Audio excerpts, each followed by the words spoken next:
The U.S. men's sprinting event reached its climax on Thursday with Eugene's Hayward Field playing host to a quite splendid second-half hat-trick in the 200 meters after the one achieved 5 days ago in the 100 meters.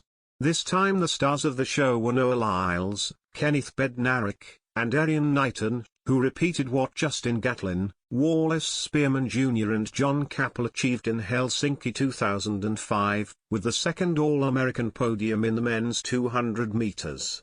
The race was shaping up to be a neck-and-neck battle between defending champion Lyles and the new jewel in the crown, Knighton, who at 18 has been able to beat Usain Bolt's bests in the 100 meters and 200 meters at the same age.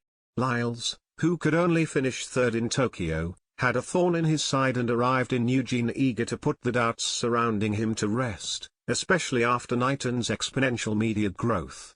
The sprinter from Gainesville, Florida, a gymnast in his youth and a lover of fashion, design and Japanese anime, took the lead from the first steps. He passed the 100 in 10.15, and gradually increased the cadence of his stride until he crossed the finish line with an impressive 19.32, plus 0.4, which equaled Michael Johnson's old U.S. record set in Atlanta '96.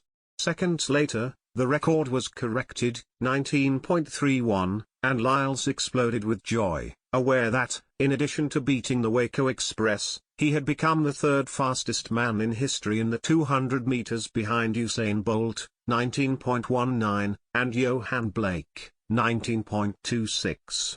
Second place went to Bednarik, who repeated last year's Olympic silver with a time of 19.77, while Knighton had to settle for bronze, 19.80, becoming the youngest ever 200 meters medalist at 18 years and 174 days.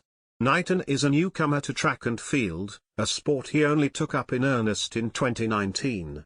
Before that, he had played wide receiver in American football, until a coach saw his athletic potential and advised him to try his hand on the track. 2 years later, he became the youngest athlete to represent the United States at the Olympic Games since Tokyo 1964, when Jim Ryan competed in the 1,500. Knighton turned professional just days before his 17th birthday and continued his spectacular progress this season, running 19.49 on the 30th of April in Baton Rouge, Louisiana.